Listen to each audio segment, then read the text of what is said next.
الله naxariistay waxa maanta magaalada Hargeysa ku geeriyooday ra'iisul wasaarihii hore ee Soomaaliya Umar Carte Qaalib oo muddo ku xanuunsanayay magaalada Hargeysa dad kala duwan ayaa tacsiyay oo madaxweynaha Soomaaliland uu kamid yahay geerida Umar Carte Qaalib hadda waxay la joogaa Axmed Saciid Cige oo ah rugcada saxaafadeed isla markaasna muddo dheer ay soo wada shaqeynayeen Umar Carte Qaalib Axmed Saciid Cige anoo kaaga mahad celinaa waraysigan inaad nasiiso bal xiliyada aad soo wada shaqeyseen iyo Umar Carte nooga war bismillaahir rahmaanir rahiim kullu nafsin daa'iqatul maut inna lillahi wa inna ilayhi raaji'uun marka ugu horeysa hortay waxa aan tacsi u dirayaa guud ahaan qoyska uu ka baxay Umar Carte Qaalib reer Carte Qaalib oo dhan iyo guud ahaan qoyska balaaran oo dhan iyo guud ahaan shacabka oo dhan marka ka bacdi Umar Carte Qaalib anagu shaqadan isku baranay marka anigoo yar oo 19 jir oo shaqada radio Muqdisho ka bilaabay 1976kii dhammaadkiisii oo markaasi dad tababaradii markay noo dhamaadeen ee aanu qaadanay meesha la iska gali jiray marka hore shaqada laga bilaabi jiray dabeetana ayaa naloo diray reportingkii inaan dibadda ka soo report gareyno wax dabeetana aniga waxa la diray xaafadda Hodan oo markaasi dhagax dhig lagu sameeyay dugsigii hoose oo markaasi dugsiyadii khasabka ah ee lagu baahinayay dalkii Jamhuuriyadda Dimuqraadiga ee Soomaaliya oo dhan guud ahaan gobolada iyo degmooyinka iyo ololihii wada markaa barashada aad markaasi loo sii xoojinayay markaa ayaan isbaranay intii ka dambeysay waan la shaqeynay Umar Carte Qaalib markaa in yarka wasiirka arrimaha dibadda waxa in yarka bacdina waa laga bedelo waxa loo bedelay oo laga dhigay wasiirka wasaaradda madaxtooyada kadibna wasiirka wasaaradda tacliinta sare kadibna wuxuu noqday gudoomiye ku-xigeenka golaha shacbiga kadibna waa la xidhay oo jeel buu galay isaga iyo rag kale 9kii bishii June 1982 ayaa koox markaasi madaxa oo mas'uuliyiin waaweyn ah oo 7 ahaa oo siyaasiyiin waaweyn ah oo kamid ah Ismaaciil Cali Abukar madaxweyne xigeenkii markaasi Jamhuuriyadda Dimuqraadiga ee Soomaaliya ee kacaanka Umar oo ahaa nin mas'uul markaasi oo gudoomiye ku-xigeenka golaha shacbiga ahaa jagooyin badan soo qabtay waxa kale oo kamid ah wasiirkii gaashaandhiga Umar Xaaji Masalle waxa kamid ah Maxamed Aadan Sheekh wasiirka warfaafinta ahaa dhakhtar imika halkan loogu magac daray magaciisa ay dhiseen asbitaalkan caruurta Ismaan Maxamed Jeelo golay sare ka kamid ahaa Allahumma salli ala Maxamed waxa kale oo kamid ahaa Maxamed Yuusuf Weyrax oo wasiirka maaliyadda maraha iyo Warsamo Juquf oo wasiirka xanaanada xoolaha jeelka 20 jir oo loo dhaadhiciyay 7 sano ay ku jireen Warsamo Juquf isagu uu ku dhintay jeelka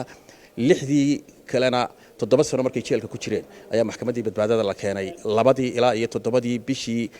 February 1988 Axmed marka sidaad buugaaga ku qortay maxkamadda waad gashay iyadoo waliba adag tahay in maxkamadaha iyo militariga xilligaas la geli lahaa marka dadka la maxkamadeynayo bas sidee kugu suurta gashay sidee loo xukumay Umar Carte iyo ragii la soo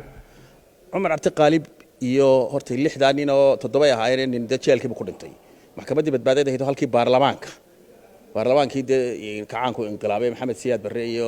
kooxda militariga ay inqilaabeen ayaa loo rogay maxkamad dadka lagu bahdilo oo maxkamadda badbaadada la yiraahdo oo aan qareen lahayn oo waxayna markhaatiyaashu nabad sugidda yihiin iyo dad markaasi la soo diyaariyay halkaas la keenay waxa lagu eedeeyay markaasi halkii hortay markii ugu horeysay ay ahaan lahayd in la keeno Umar Carte iyo Ismaaciil Cali Abukar iyo ragii kale ee la xidhnay Maxamed Aadan Sheekh iyo Umar Xaaji iyo Weyrax iyo Ismaan Maxamed Jeelo iyo ay hayd in la keeno ayaa waxa la keenay maalintii ugu horeysay 17 nin oo laba silsilada isugu xidhan gacmaha oo Umar iyo ay isku xidhan yihiin Ismaaciil Cali Abukar oo markaasi giddi ka soo wada jeeda deegaanadan jabhadii markaasi SNM beeshii taageeri jirtay ayaa la keenay oo rag badan oo ay ku jireen mutacalimiina oo rag badan oo professor ku jireen oo rag saraakiil sare oo ay ku jireen markaasi korneyl ahaa oo ciidanka ahaa ay ku jireen ayaa la keenay waa la yaabay xataa dadkii fadhiyay markaasi meesha heladii 5 qof baa loo ogolaa ee ay kamid ahaayeen Umar Xaaji Masalle iyo Maxamed Aadan Sheekh iyo Weyrax iyo Ismaan Jeelo iyo way yaabeen oo waxaan xusuustaa markii maxkamaddan aanu dirqiban ku galay oo si la yaab leh la soo qorsheeyay baan ku galay anigoo markaa waxda warfaafinta arrimaha dibadda jooga si markaasi adduunyada aan ugu gudbino wixii dhacayo si hoose markaa koox suxufiyiin ah oo isku xidhan ayaanu haynaya madaxa markaa waa la yaabo xataa dadka kale eheladoodii baa yaabo markaasay dabeetana ku jiideen sibirka ay ku jiideen kabihii lagu jiido la yaabo markaa ninka jenaraal maxamuud yuusuf geele ninka la yidhahdo ayaa markaasi xukumayay dabadeetana aad iyo aad ba markaa dadkii loo aamusiyey maxkamaddu markii dambe dabeetana waxay kusoo dhammaatay in cumar iyo ismaaciil iyo rag ay ku jiraan dil toogashaa lagu xukumo oo 6 ay ka mid ahaayeen dad kalena xabsi dheer lagu xukumo la sii daayey afartii kale ee siyaasi ee la xidhnay cumar xaaji masale iyo maxamed aadan sheekh iyo weyrax iyo ay ka mid ahaayeen iyo ismaan maxamed jeelle marka waad arkaysa in bartilmaameed ahayd oo dee qaybi oo xukunkii ay ahayd laakiin waxyaabihii markii dambe xukunkii siyaad barre uu ku dhacay ayay maxkamadaasi ay ka mid ahayd oo caalamka oo dhan baa qayliyey oo dadkii Soomaaliyeed baa qayliyey markii dambena dabadeetana Cumar Carte iyo waan saamaxay buu yiri Maxamed Siyaad Barre oo dabeetana waa la soo daayay markii dambe dawladdu dhacdayna waa ogeeyay ra'iisul wasaare noqday Cumar Carte Qaalib Cali Mahdiina madaxweyne ayuu noqday inkastoo halkaasi dee burbur u yimi oo markaa jabhadihii gaar ahaan USC markaasi labadii garab ee Cali Mahdi iyo Caydiid ay ku dagaalameen Xamar oo markaa Cumarna uu ka baxay oo uu uga baxay xagga dalka Imaaraadka iyo Sacuudi Arabiya muddo ku noolaa markii dambe uu soo noqday Cumar Carte halkan Hargeysa iyo Somaliland buu ku soo noqday shirkii beelaha Somaliland ee bishii May 1993 wuxuu u tartamay jagada madaxweynaha Maxamed Xaaji Ibraahim Cigaal loo doortay shirkii kale ee 1997 uu ka soo qayb galay oo waxaan xusuustaa Cigaal ninkii caalanka maanta taagan ee Somaliland la saaray buu ahaa oo barbar taagnaa ayuu ahaa intii dambana Sacuudigu ayuu joogay bari dambe 2018 ayuu isagoo xanuunsanaya dabeetana ayuu usoo halkan ku soo noqdo intaaba halkan ku noolaa dadna dhakhtarkan ayuu ku jiray muddo gaboose hal door la yiraahdo dee waana halkaas ku geeriyooday galabta Ilaahay u naxariisto Axmed ugu dambeyn Cumar Carte xaguu ku dhashay xaguu ku barbaaray xaguu wax ku soo bartay taariikhdiisa waxaan ka qoray anigu markii buuggan aan diyaarinayay warjire muddo 12 sano ka hor maxamed Cumar Carte markaa Hargeysa ku noolaa ayaan ka qoray wiilkiisa weyn ee curad ayaan ka qoray markaa wuxuu ku dhashay 1930 sida uu sheegay magaalada Hargeysa wax barashadiisa hoose ku qaatay tii dhexe kii macallimiinta oo lagu tababari jiray dugsiga Sheekha ayuu dabadeetana ayuu galay dabadeetana tii sarena Sheekh ayuu ku qaatay markii dambena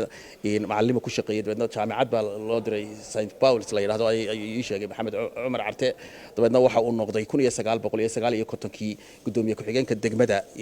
Hargeysa oo DC-ga ku-xigeenkiisa ayuu Ingiriiska ah wuxuu noqday 1961 markii xurriyadda la qaatay ee la isku darsamay jamhuuriyadda Soomaaliya la aasaasay gudoomiyihii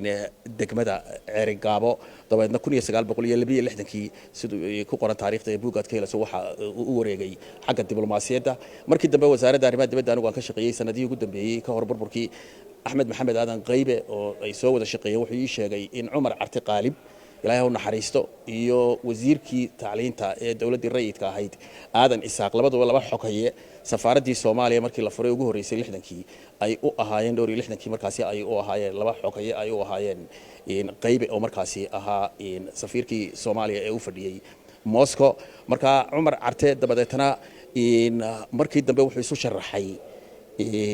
ilaa iyo dad horta danjir u gaaray markii dambe wuxuu isu sharaxay doorashadii ugu dambeysay xortahayd ee one man one vote ahayd 1969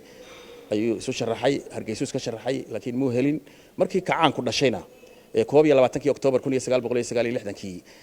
wasiirka arrimaha dibadda xogeyaal baa la oran jiray xogeyaal arrimaha dibadda laga dhigay muddo hayay muddada ka bacdina waxa laga qaaday 1976 dhammaadkeedii wasiirka ayuu noqday san horeba u sheegay madaxtooyada tacliinta sare u noqday gudoomiye ku-xigeenka golaha shacbiga ayuu noqday wax badan buu qabtay gaar ahaan wasaaradda arrimaha dibadda intuu joogay oo caalamka oo dhan iyo Afrikaba uu caan ka noqday shirarka oo aad iyo aad oo xataa u dhexdhexaadiyay marmar oo isagoo wasiirka arrimaha dibadda ahaa dal Afrikadan bari ka mid ahaa xurgufi ay dhex martay dhaqdhaqaaqyadii gobonnimo doonka ee Mozambique iyo Angola iyo South Africa ANC dalka South Africa ee imika Soomaalida had iyo jeer laayay oo kale waxaan xusuustaa halkii laga xoreeyay waxay ahayd Soomaaliya oo Cumar Carte hormoodka ahaa jaamacadda Carabta waad ogtahay dadaalkii uu galay awgeed ayay Soomaaliya ugu biirtay 1974 xubin ka noqotay oo ilaa imikana ay ka mid tahay marka Cumar Carte nin diblomaasiya siyaasi ah ayuu ahaa anagu badan baan soo wada shaqeynay sawirkana aragtaan ee imika meel walba ku jira ag taaganahay isaga iyo wasiirkii warfaafinta markaasi wasiirkayga warfaafinta Cabdisalaan Sheekh Xuseen iyo isuduwihii wasaaradda warfaafinta marka gobolada waqooyi la oran jiray Cabdikariim Xaaji Ducaale 1980 ahaa horaantii bishii January 1980 ayuu ahaa marka waxa la furayay mowjada dhexe ee radio Hargeysa oo marka la soo bedelay Hargeysa ruushku u dhisay ayaa la furayay 223 mitirban markaana waa la shaqeeyay markaa hore xamar waa la shaqeeyay marar kale waa la shaqeeyay waan wareystay waa intii maxkamadana waan joogay markaa nin saxaafadana aad u jecel oo soo dhaweeyay ayuu ahaa oo bashaasha oo isaga laftiisa gabi jiray oo wax qori jiray ilaahay u naxariisto